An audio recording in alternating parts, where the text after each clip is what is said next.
Magandang araw po sa bawat isa po sa atin. Ako po si Pastor BJ Lopez po from City of God, Toronto, Canada. Inaanyahan ko po kayong lahat na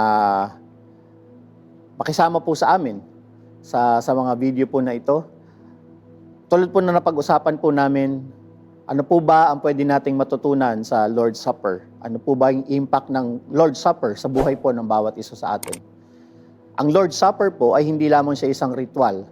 Ang Lord's Supper po ay isang pag-alaala na kung saan binabalikan po natin ang pagkamatay ni Jesus sa krus.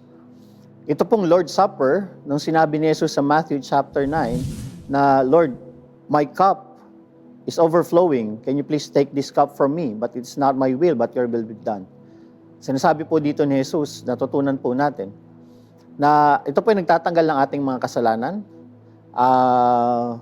Ang Lord's Supper po ay pinapakita yung sakripisyo at yung paghihirap, the sacrifices and the suffering of Jesus Christ.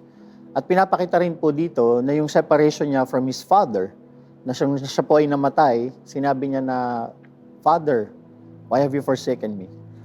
Ngunit ang Lord's Supper po ay nagbibigay din po ng kaligtasan sa bawat isa po sa atin. So ang pagkamatay po ni Kristo ay nagbibigay po sa atin ng kaligtasan sa bawat isa po sa atin. So iniinyayahan ko po kayo na kung kayo po ay wala pang relasyon sa Diyos, o kung kayo po ay hindi pa sigurado sa inyo pong kaligtasan, o kung kayo po ay nagdadalawang isip sa inyo pong relasyon sa Panginoon Diyos, samahan niyo po kami. Samahan niyo po kami sa misyon na ginagawa po namin na i-reach out ang mga tao po. So the Jesus Christ says, "My cup overflows." Sinasabi po natin dito na ang paghihirap ni Jesus ay para po sa bawat isa sa atin. Ngunit gusto kong iwanan ang sinabi po ni Kristo sa kanya pong mga huling salita. "Not my will, but your will be done." Ito po ay isang paalala sa bawat isa po sa atin na kahit po tayo may kagustuhan, ang plano at ang kagustuhan pa rin po ng Diyos ang siyang masusunod sa bawat buhay ng bawat isa sa atin. Magandang araw po sa inyong lahat.